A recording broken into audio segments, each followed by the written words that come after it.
ABS classes में आपका स्वागत है। आज की इस वीडियो में हम बात करने वाले हैं पेडागोगी ऑफ सोशल साइंस के क्वेश्चन के बारे में। हमने एक सीरीज़ शुरू किया हुआ है क्वेश्चन आंसर का। उसी सीरीज़ के अंतर्गत आज पेडागोगी ऑफ सोशल साइंस के क्वेश्चन पर डिस्कस करेंगे। वीडियो शुरू करने से पहले एक छोटा सा रिक्वेस्ट, अगर आप इस चैनल पर नए हैं तो चैनल को सब्सक्राइब करें। चलिए बढ़ते हैं क्वेश्चन की तरफ। क्वेश्चन है, सामाजिक विज्ञान के आदर्श शिक्षकों के गुणों का वर्णन करें। इसके अब वर्णन देखते हैं। एक प्रभावशाली सामाजिक विज्ञान शिक्षक के लिए निम्न गुण होना अति आवश्यक है। उसमें से पहला गुण है समाज के प्रति अनुराग। सामाजिक विज्ञान के शिक्षक का साहित्य के प्रति अनुराग नहीं होना, वह स्वयं की रुचि साहित्य अध्ययन में नहीं होगी तो ऐसा अध्ययन साहित्य के प्रति विद्यार्थियों की रुचि जागृत नहीं कर सकेगा। साहित्य के प्रति अनुराग रखने वाला शिक्षक ही साहित्य में प्रवेश सफलतापूर्वक करवा सकेगा।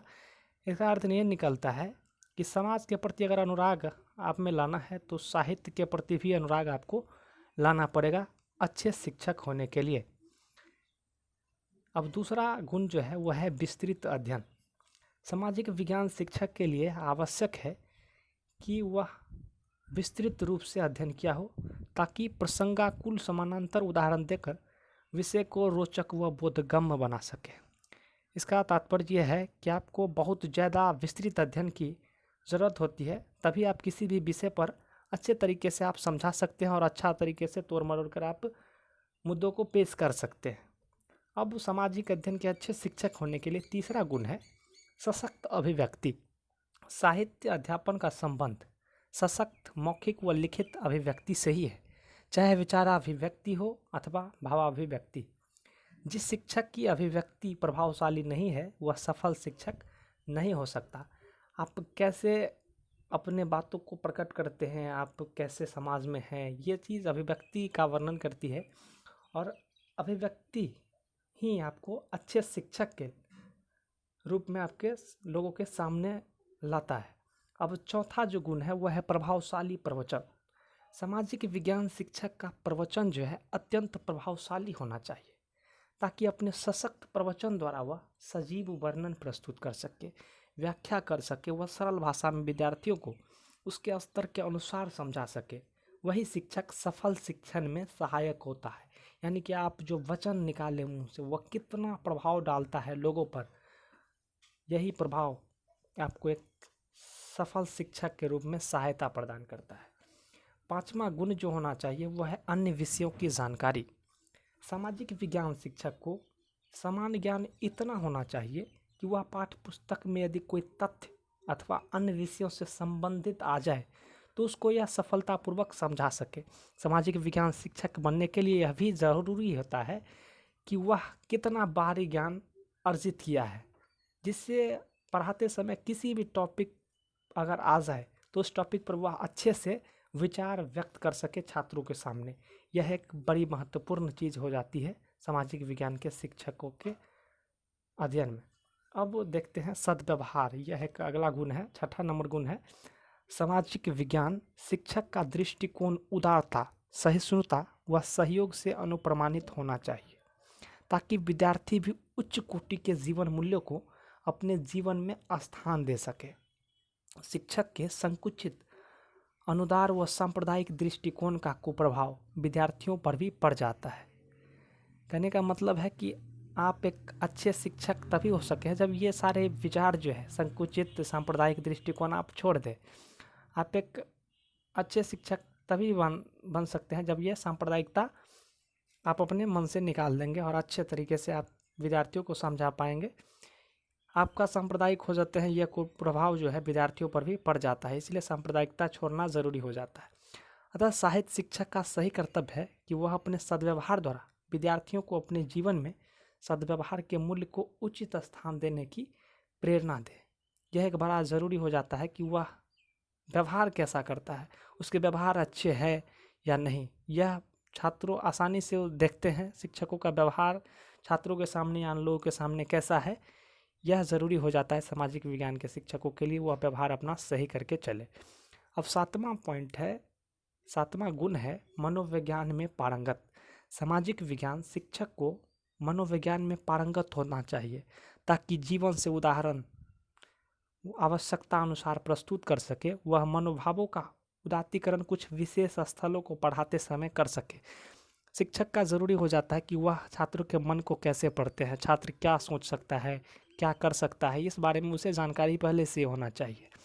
तभी वह मनोविज्ञान के माध्यम से उसके मन के भावों को जानकर उसे मनो को संतुष्टि प्रदान करने वाला शिक्षण प्रदान कर सके, शिक्षा प्रदान कर सके।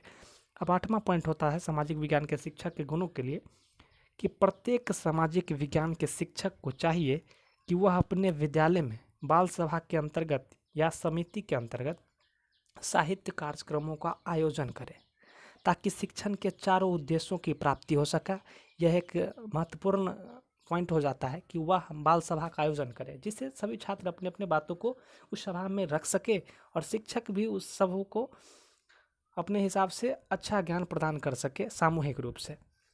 अतः इन क्रियाओं को सुचारू रूप से चलाने के लिए सामाजिक विज्ञान शिक्षक को एक अच्छा प्रबंधकर्ता होना चाहिए, यानी कि उसे प्रबंध इस अच्छे तरीके से करना चाहिए कि सभी चीज़ों का समावेश उस बाल सभा में हो जाए, ताकि कम समय में वह सीमित धन में उच्च कोटि के कार्यक्रमों का आयोजन हो सके। इसीलिए सामाजिक विज्ञान के शिक्षकों को अच्छा प्रबंधकर्ता होना ज़रूरी है। अब 9वां पॉइंट होता है मौलिक चिंतन। सामाजिक विज्ञान साहित्य में शिक्षक में यह गुण होना चाहिए कि वह अन्य विद्वानों द्वारा कही गई बातों को पढ़कर ही संतुष्ट होने वाला व्यक्ति न हो, बल्कि स्वतंत्र विचारों का पोषक हो। यानी कि ये ज़रूरी नहीं है कि दूसरे विज्ञान कहे हैं तुम उसको आवश्यक रूप से मानेंगे ही नहीं और वहीं दोहराते रहेंगे, जबकि अपने से भी कुछ उसमें ऐड करके विचारों को रखेंगे। स्वतंत्र विचार जो दूसरे का भी है उसको भी रखेंगे, अपने भी स्वतंत्र विचार को रखेंगे। यह जरूरी हो जाता है सामाजिक विज्ञान के शिक्षकों का। स्वयं भी मौलिक चिंतन कर सके, वो विद्यार्थियों को भी प्रोत्साहित करे मौलिक विचारों और भावों के उद्भावना हेतु। यानी कि कहने का मतलब है कि शिक्षक तो स्वतंत्र विचार रखें ही, अपने जो सोचते हैं वो सामने रखे, साथ ही साथ छात्रों को भी प्रेरित करे कि वह भी अपने स्वतंत्र विचारों को सोचे और सबके सामने रखे। स्वतंत्र राष्ट्र निर्माण हेतु सामाजिक विज्ञान शिक्षक में इस गुण का भी होना अति आवश्यक है, ताकि रूढ़िवादिता से मुक्ति मिल सके व नव समाज को नए ढंग से निर्मित किया जा सके। यह ज़रूरी हो जाता है नए समाज के निर्माण के लिए। यह मौलिक विचार और भावों को सही रूप से विद्यार्थियों को पालन करने हेतु प्रोत्साहित करना ज़रूरी हो जाता है। अब 10वां पॉइंट है शिक्षण प्रवणता। सामाजिक विज्ञान के शिक्षक को इस कार्य को व्यवसाय के रूप में स्वीकार बिल्कुल भी नहीं करना चाहिए। उसे अपने कार्य में रुचि व प्रवणता के प्रदर्शन करना ही चाहिए। शिक्षक को धंधे के रूप में नहीं ग्रहण करना चाहिए इस शिक्षा व्यवस्था को। इसके लिए शिक्षक में निम्नलिखित क्षमताएं भी होनी चाहिए: विषय के प्रति रुचि, शिक्षण में रुचि तथा आकर्षण होना। सबसे बड़ा इम्पोर्टेंट पॉइंट होता है कि हम बिजनेस नहीं समझ सकते शिक्षा को। शिक्षा तो रुचि वाला विषय है, शिक्षण में रुचि लाना ही होगा। शिक्षण विधियों, प्रविधियों, सहायक सामग्री में प्रयोग करने की क्षमता भी शिक्षकों को होना चाहिए कि बच्चों को हम किन शिक्षण विधियों से पढ़ाते हैं, कैसे सहायक सामग्री यूज करेंगे, कैसे उनके प्रविधियों को यूज करेंगे, ये सारे चीज़ ज़रूरी हो जाता है अच्छे शिक्षक बनने के लिए। बाल मनोविज्ञान, शिक्षण संहिता तथा शैक्षिक निर्देशन की विधियों का भी सही तरीके से बोध शिक्षकों को होना चाहिए। चौथा पॉइंट है सामाजिक विज्ञान शिक्षण। शिक्षण सहायक सामग्री, चित्र, पुस्तकालय के संगठन एवं प्रयोग करने की योग्यता भी होनी चाहिए इन शिक्षकों में। मूल्यांकन विधि तथा नवीन परीक्षाओं का व्यवहारिक ज्ञान भी शिक्षकों में होना चाहिए। शिक्षण की प्रवणता के लिए उपरोक्त योग्यता एवं शिक्षण के प्रति लगाव भी होना बड़ा आवश्यक है। 11वां पॉइंट आता है कक्षा शिक्षण की समस्याओं की समाधान की क्षमता। ये जरूरी और महत्वपूर्ण पॉइंट है। एक योग्य शिक्षक को छात्रों की समस्याओं के प्रति संवेदनशील भी होना पड़ता है, उनके लिए वैज्ञानिक ढंग से समाधान भी निकालना होता है। कुशल शिक्षण कक्षा में अध्यापन के साथ ही समस्याओं के समाधान के लिए भी योजनाओं में क्रियान्वयन करता रहता है, जिसे क्रियात्मक अनुसंधान की संज्ञा भी दी जाती है। इस प्रकार के अनुसंधानों से कक्षा की समस्याओं के प्रति समाधान तथा अपनी गतिविधियों में सुधार तथा विकास भी करता है। यह अपनी शिक्षक क्षमताओं का उपयोग भली प्रकार करने में सफल हो सकता है। शैक्षिक निर्देशन का भी सामाजिक अध्ययन शिक्षक का ज्ञान होना चाहिए। अब अच्छे शिक्षक के लिए क्या क्या गुण होना चाहिए, उसमें सबसे आखिरी गुण है कि सामान्य ज्ञान में रुचि।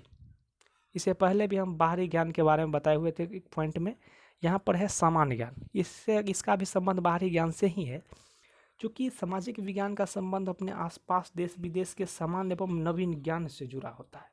उस ज्ञान में था कि अपना बाहरी सिलेबस का ज्ञान होना चाहिए, इसमें क्या है, देश विदेश के बारे में अपने आसपास के सामान्य एवं नवीन ज्ञान से भी जुड़ा होना चाहिए। इस प्रकार सामाजिक विज्ञान शिक्षक के लिए यह आवश्यक हो जाता है कि वह सामान्य ज्ञान पढ़ने के लिए तथा नवीन ज्ञान जानने के लिए उत्सुक हो, जिसे वह प्रतिदिन की सामान्य ज्ञान की जानकारी ग्रहण करने के लिए तथा सामान्य ज्ञान की पुस्तक पढ़ने के लिए अपने छात्रों को भी प्रेरित कर सके। इसमें समसामयिक घटनाओं के बारे में वर्णन किया गया है कि आस पड़ोस में जो घटनाएं हो रही है और उससे क्या फ़र्क पड़ रहा है समाज में, या देश विदेश के घटनाओं से क्या अपने देश से फ़र्क पड़ रहा है, वो सारी चीज़ इकट्ठा करने के लिए, वो सारी चीज़ पढ़ने के लिए छात्रों को प्रोत्साहित करना एक ज़रूरी हो जाता है सामाजिक विज्ञान के शिक्षकों के लिए। यह थे एक सामाजिक विज्ञान के शिक्षकों के गुण। आज के इस वीडियो में इतना ही। एक छोटा सा रिक्वेस्ट, इससे पहले भी हमने काफ़ी क्वेश्चनों पर वीडियो बना चुके हैं, अगर वो नहीं देखे हैं तो ज़रूर जाके देख ले। एक छोटा सा रिक्वेस्ट, अगर आप इस चैनल पर नए हैं तो चैनल को सब्सक्राइब करें। वीडियो देखने के लिए धन्यवाद।